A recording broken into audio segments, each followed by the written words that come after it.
In order to activate eSIM or add eSIM on Samsung Galaxy S25, first of all, we need to go to Settings. In the Settings, choose Connections and go to SIM Manager.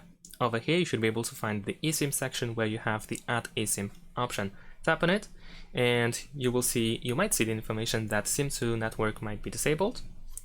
So let's press OK. And let's wait for the next screen. There we go. Now we can either transfer SIM from another phone, use the QR code in order to scan it, or we can search for eSIMs. So in my case, I'm going to choose scan QR code. You will open the rear camera and you need to put the QR code within the frame. If you have issues with scanning the QR code, you can also use the activation code. So press enter activation code and enter it over here. Once you enter it, close the keyboard and you will find the done button at the bottom.